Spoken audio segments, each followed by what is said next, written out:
বাস্তবায়ন করা, কোনো ধরনের কোনো নির্বাচন দেওয়া, এই সমস্ত। এবং দেখেছেন সবচেয়ে দুঃখজনক বিষয়, এই সম্প্রতি সময়ে গতকাল প্রোগ্রাম করতে দেওয়া হয়েছে। সেখানে যখন ছাত্র জনতা তাদেরকে গ্রেপ্তার করতে গিয়েছে, ধরতে গিয়েছে, উল্টো সেখানে আন্দোলনকারী ছাত্র জনতার উপরে চড়াও হয়েছে এই নৌবাহিনী। বিপ্লবী ছাত্র জনতার পক্ষে থাকা আসলে সেই নৌবাহিনী, এটা আমাদের প্রশ্ন জাগে। দেখুন, আমরা বিশ্ববিদ্যালয়ে একটি সংঘর্ষ হয়ে গেল, এখানে এই সংঘর্ষ থেকেই কিন্তু লাশ পড়তে পারত, জীবন চলে যেতে পারত, হয়েছে এর দায় কাজ অবশ্যই এই অন্তর্বর্তীকালীন সরকারের।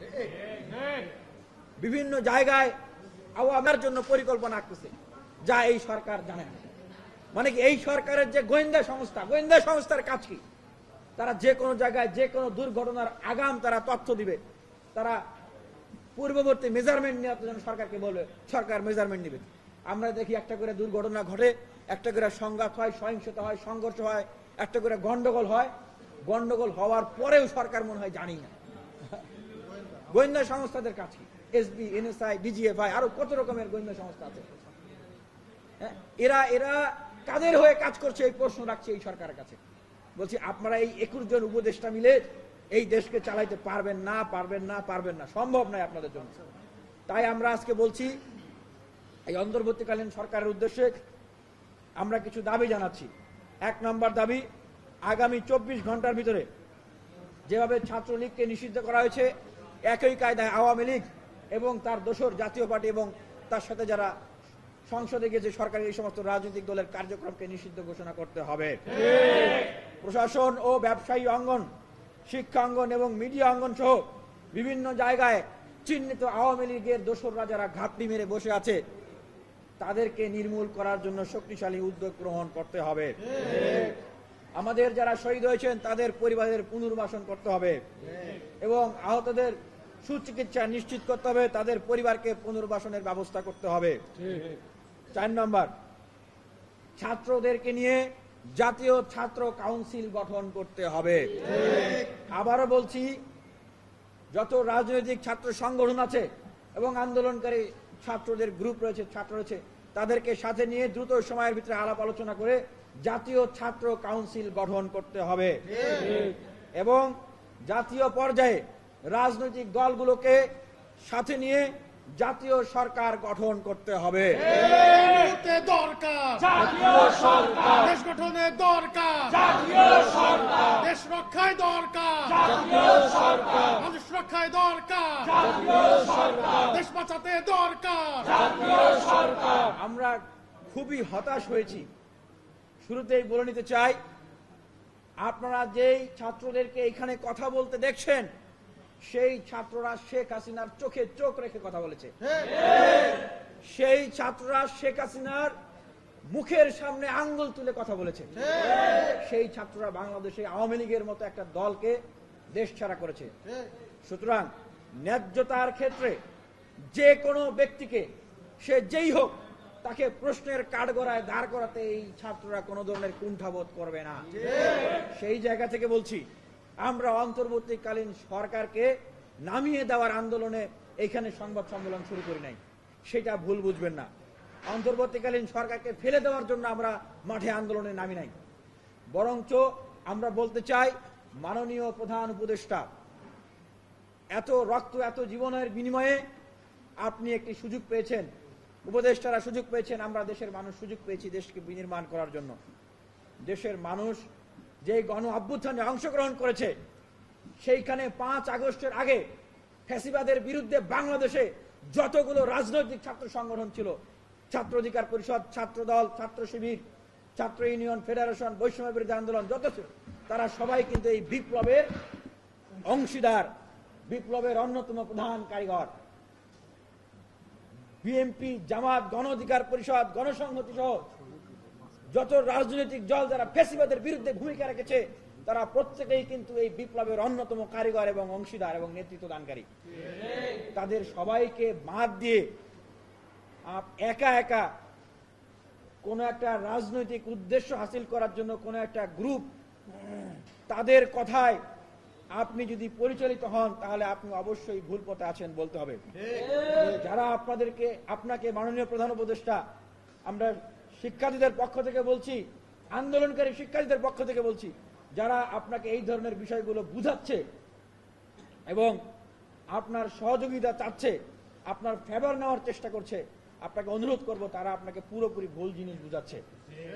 এই আন্দোলনে 18 কোটি মানুষের আন্দোলন, এই আন্দোলন ছাত্র জনতার আন্দোলন। এই আন্দোলনকে পুঁজি করে, এই আন্দোলনের যে প্ল্যাটফর্ম বৈষম্য বিরোধী আন্দোলন, এই প্ল্যাটফর্মকে ব্যবহার করে যদি কোনো ব্যক্তি বা কোনো গোষ্ঠী বা কোনো গ্রুপ রাজনৈতিক উদ্দেশ্য হাসিল করতে চায়, সরাসরি বলতে চায় রাজনৈতিক দল গঠন করতে চায়, তাহলে সেটি হবে অবশ্যই অবশ্যই কিংস পার্টি, এবং বর্তমান করবে না। আবারও বলছি, কোন কিংস পার্টিকে বাংলাদেশের ছাত্র জনতা বিপ্লবীরা গ্রহণ করবে না। এই বিপ্লবে সকলের অংশীদারিত্ব রয়েছে।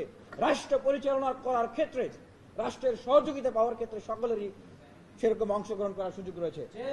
আমি শেষকে উদ্দেশ্য করে বলছি, দেখেন, আপনার পরিবারে যদি 4-5 জন ছেলে মেয়ে থাকে, কোন একটা ছেলেকে আপনি প্রতিদিন মাছের পাশে বসাচ্ছেন, আপনার ঘুমের সময় তাকে এক এক আদর করতেছেন, বাকি ছেলে মেয়েদের গুলোকে আপনি দূরে ঠেলে দিচ্ছেন, বরঞ্চ বলছেন যে বাকি যারা রয়েছে তারা, আপনি তাদেরকেই সুযোগ দিবেন, বাকিদেরকে সুযোগ দিবেন না। হ্যাঁ, বা তাদেরকে সুযোগ না দিলে বাকিদেরকে সুযোগ দেওয়া হলে পতিত সরকারের ক্যারেক্টার গুলোকে ফিরিয়ে আনার সুযোগ দেওয়া হবে, বা তাদেরকে সুযোগ দিলে তারা পতিত সরকারের ক্যারেক্টার গুলো ফিরিয়ে আনার চেষ্টা করবে। এই ধরনের কথা আমরা কিন্তু মানে খুবই দুঃখ এবং ভারাক্রান্ত হয়ে যায়, হতাশ হয়ে যায়, কষ্ট পাই, ক্ষুব্ধ হয়ে যায় যখন এই ধরনের কথা সর্বোচ্চ ব্যক্তি এবং সর্বোচ্চ দায়িত্বশীলের জায়গা থেকে আমরা শুনি। তাই আমরা আরেকটি দাবি, সেটি হচ্ছে আন্দোলনে অংশগ্রহণকারী যারা অংশগ্রহণ করেছে, বাংলাদেশের 56,000 বর্গ মাইলে ফ্যাসিবাদের বিরুদ্ধে যারা আন্দোলনে অংশগ্রহণ করেছে, তাদের প্রত্যেককেই রাষ্ট্রীয়ভাবে স্বীকৃতি দিতে হবে। যেভাবে মুক্তিযোদ্ধাদেরকে স্বীকৃতি দেওয়া হয়েছে, এই 24-এর গণ অভ্যুত্থানে অংশগ্রহণকারী প্রত্যেককেই সেইভাবে করে স্বীকৃতি দিতে হবে। এইখানে যারা আন্দোলনে অংশগ্রহণ করেছে প্রত্যেকেই সমন্বয়ক। এইখানে সমন্বয়ক তালিকা তৈরি করে, সমন্বয়ক কমিটি করে পুরো গণ অভ্যুত্থানের যে ক্রেডিট বা গণ অভ্যুত্থানের যে অর্জন, সেটিকে গুটি কয়েক ব্যক্তির হাতে তুলে দিয়ে এটিকে একটি বিশেষ রাজনৈতিক উদ্দেশ্য হাসিলের জন্য এই মূলধনকে ব্যবহার করার সুযোগ বাংলার ছাত্র জনতা তাদেরকে দিবে না। পাশাপাশি আমরা এটিও বলতে চাই, এই সরকার যদি ব্যর্থ হয় তাহলে কেবলমাত্র এই সরকার ব্যর্থ হবে না। এই সরকার যদি ব্যর্থ হয়, 16 কোটি মানুষের আশা আকাঙ্ক্ষা ব্যর্থ হবে। যারা রক্ত দিয়েছে, জীবন দিয়েছে, তাদের স্বপ্ন ব্যর্থ হবে। যেই রাজনৈতিক দলগুলো তরুণদের এই আন্দোলনের কারণে বুঝতে শিখেছে, বুঝতে পারছে যে এই দেশে আর পেশি শক্তি, কালো টাকার রাজনীতি চলবে না, এই দেশে আর ফ্যাসিবাদের রাজনীতি চলবে না, নতুন করে বাংলাদেশ বিনির্মাণের স্বপ্ন দেখছে, তাদের স্বপ্ন ব্যর্থ হবে। পুরোপুরি এই বাংলাদেশটাকে ব্যর্থ হবে। গণ অভ্যুত্থানের যে চেতনা, 24-এর যে চেতনা, সেটি ব্যর্থ হবে। সেজন্য বলছি যে আমাদের জাতীয় সরকার গঠন করা এই মুহূর্তে অনিবার্য হয়ে পড়েছে। সকলকে সাথে নিয়ে জাতীয় সরকার গঠন করতে হবে। যদি এই সরকার, জাতীয় সরকার, সকলকে সাথে নিয়ে জাতীয় সরকার গঠন করতে অগ্রগামী না হয় এবং যেভাবে করে এই গণ অভ্যুত্থানের আন্দোলনের এই ক্রেডিটকে নিয়ে এককভাবে যদি কোনো রাজনৈতিক দলকে দেওয়া বা কোনো রাজনৈতিক দল গঠন করার প্রক্রিয়ার দিকে আগানো হয়, তাহলে আমরা আন্দোলনকারী ছাত্র জনতা, বিপ্লবী ছাত্র জনতারা আমরাও বিকল্প চিন্তা করব। উপদেষ্টারা সুযোগ পেয়েছেন, আমরা দেশের মানুষ সুযোগ পেয়েছি দেশকে বিনির্মাণ করার জন্য। দেশের মানুষ যে গণ অভ্যুত্থানে অংশগ্রহণ করেছে, সেইখানে 5 আগস্টের আগে ফ্যাসিবাদের বিরুদ্ধে বাংলাদেশে যতগুলো রাজনৈতিক ছাত্র সংগঠন ছিল, ছাত্র অধিকার পরিষদ, ছাত্র দল, ছাত্র শিবির, ছাত্র ইউনিয়ন, ফেডারেশন, বৈষম্য বিরোধী আন্দোলন যত ছিল, তারা সবাই কিন্তু এই বিপ্লবের অংশীদার, বিপ্লবের অন্যতম প্রধান কারিগর। বিএনপি, জামাত, গণ অধিকার পরিষদ, গণসংহতি সহ যত রাজনৈতিক দল যারা ফ্যাসিবাদের বিরুদ্ধে ভূমিকা রেখেছে, তারা প্রত্যেকেই কিন্তু এই বিপ্লবের অন্যতম কারিগর এবং অংশীদার এবং নেতৃত্ব দানকারী।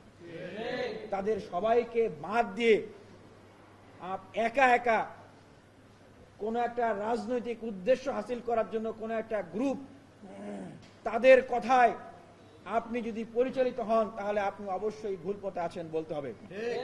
যারা আপনাকে মাননীয় প্রধান উপদেষ্টা, আমরা শিক্ষার্থীদের পক্ষ থেকে বলছি, আন্দোলনকারী শিক্ষার্থীদের পক্ষ থেকে বলছি, যারা আপনাকে এই ধরনের বিষয়গুলো বুঝাচ্ছে এবং আপনার সহযোগিতা চাচ্ছে, আপনার ফেভার নেওয়ার চেষ্টা করছে, আপনাকে অনুরোধ করব তারা আপনাকে পুরোপুরি ভুল জিনিস বুঝাচ্ছে। এই আন্দোলনে 18 কোটি মানুষের আন্দোলন, এই আন্দোলন ছাত্র জনতার আন্দোলন।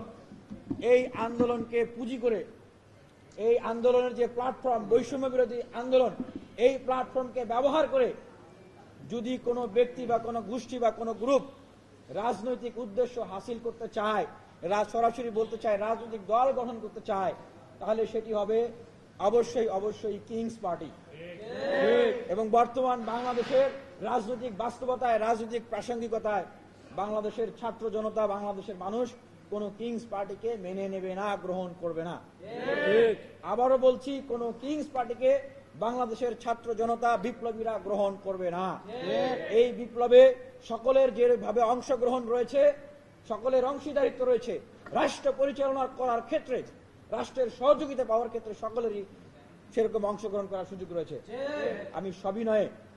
আমি সবিনয়ে সশ্রদ্ধে মাননীয় প্রধান উপদেষ্টাকে উদ্দেশ্য করে বলছি, দেখেন, আপনার পরিবারে যদি 4-5 জন ছেলে মেয়ে থাকে, কোনো একটা ছেলেকে আপনি প্রতিদিন মাছের মাথা খাওয়াচ্ছেন, কোনো একটা ছেলেকে আপনি বিদেশে পড়াশোনার জন্য পাঠাচ্ছেন, কোনো একটা ছেলেকে আপনি আপনার জমি জমা সব লিখে দিচ্ছেন, কোনো একটা ছেলেকে আপনি খুব বেশি ভালোবাসছেন, আপনার পাশে বসাচ্ছেন, আপনার ঘুমের সময় তাকে এক এক আদর করতেছেন, বাকি ছেলে মেয়েদেরগুলোকে আপনি দূরে ঠেলে দিচ্ছেন, বরঞ্চ বলছেন যে বাকি যারা রয়েছে তারা, আপনি তাদেরকেই সুযোগ দিবেন, বাকিদেরকে সুযোগ দিবেন না।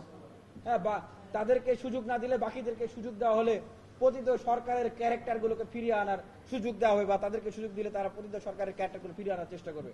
এই ধরনের কথা আমরা কিন্তু মানে খুবই দুঃখ এবং ভরাক্রান্ত হয়ে যাই, হতাশ হয়ে যাই, কষ্ট পাই, ক্ষুব্ধ হয়ে যাই যখন এই ধরনের কথা সর্বোচ্চ ব্যক্তি এবং সর্বোচ্চ দায়িত্বশীলের জায়গা থেকে আমরা শুনি। তাই আমরা আরেকটি দাবি, সেটি হচ্ছে আন্দোলনে অংশগ্রহণকারী যারা অংশগ্রহণ করেছে, বাংলাদেশের 56,000 বর্গ মাইলে ফ্যাসিবাদের বিরুদ্ধে যারা আন্দোলনে অংশগ্রহণ করেছে, তাদের প্রত্যেককেই রাষ্ট্রীয়ভাবে স্বীকৃতি দিতে হবে। যেভাবে মুক্তিযোদ্ধাদেরকে স্বীকৃতি দেওয়া হয়েছে, এই 24-এর গণ অভ্যুত্থানে অংশগ্রহণকারী প্রত্যেককেই সেইভাবে করে স্বীকৃতি দিতে হবে। এইখানে যারা আন্দোলনে অংশগ্রহণ করেছে প্রত্যেকেই সমন্বয়ক। এইখানে সমন্বয়ক তালিকা তৈরি করে, সমন্বয়ক কমিটি করে পুরো গণ অভ্যুত্থানের যে ক্রেডিট বা গণ অভ্যুত্থানের যে অর্জন, সেটিকে গুটি কয়েক ব্যক্তির হাতে তুলে দিয়ে এটিকে একটি বিশেষ রাজনৈতিক উদ্দেশ্য হাসিলের জন্য এই মূলধনকে ব্যবহার করার সুযোগ বাংলার ছাত্র জনতা তাদেরকে দিবে না। পাশাপাশি আমরা এটিও বলতে চাই, এই সরকার যদি ব্যর্থ হয় তাহলে কেবলমাত্র এই সরকার ব্যর্থ হবে না। এই সরকার যদি ব্যর্থ হয়, 16 কোটি মানুষের আশা আকাঙ্ক্ষা ব্যর্থ হবে। যারা রক্ত দিয়েছে, জীবন দিয়েছে, তাদের স্বপ্ন ব্যর্থ হবে। যেই রাজনৈতিক দলগুলো তরুণদের এই আন্দোলনের কারণে বুঝতে শিখেছে, বুঝতে পারছে যে এই দেশে আর পেশি শক্তি, কালো টাকার রাজনীতি চলবে না, এই দেশে আর ফ্যাসিবাদের রাজনীতি চলবে না, নতুন করে বাংলাদেশ বিনির্মাণের স্বপ্ন দেখছে, তাদের স্বপ্ন ব্যর্থ হবে। পুরোপুরি এই বাংলাদেশটাকে ব্যর্থ হবে। গণ অভ্যুত্থানের যে চেতনা, 24-এর যে চেতনা, সেটি ব্যর্থ হবে।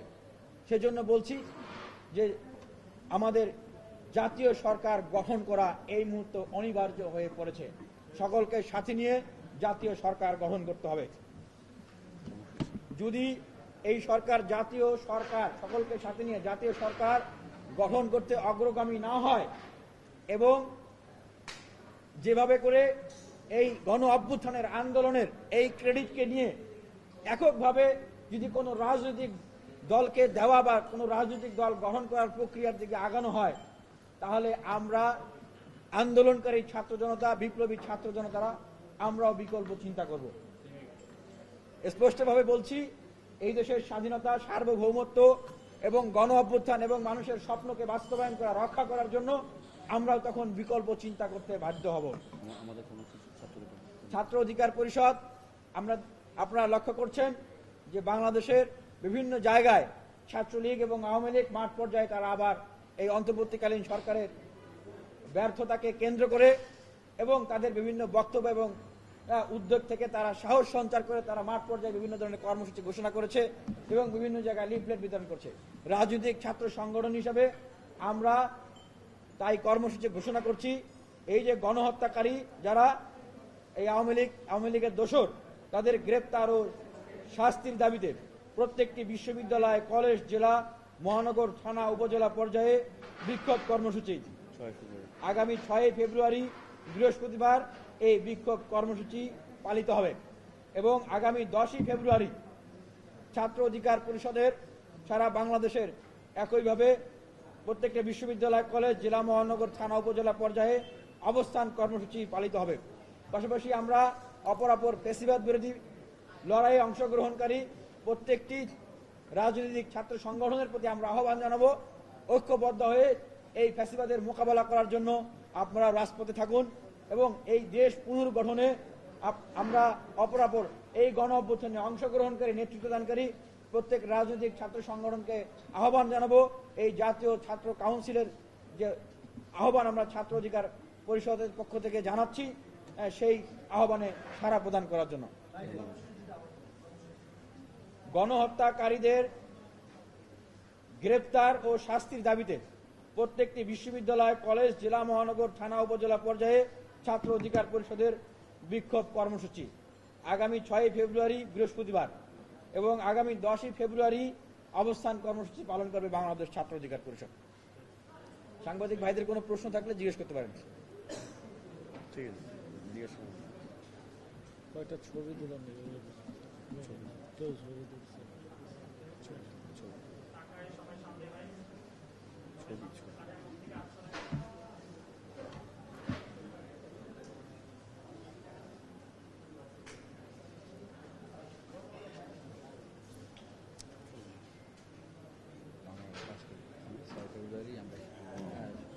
স্বরাষ্ট্র মন্ত্রণালয় মার্চ করবে, আওয়ামী লীগ নিষেধ খেলা কিন্তু ওই দিনই 5 তারিখে ঘোষণা করবো।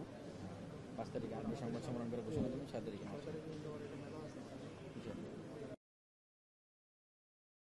ধন্যবাদ সবাইকে। ঠিক আছে।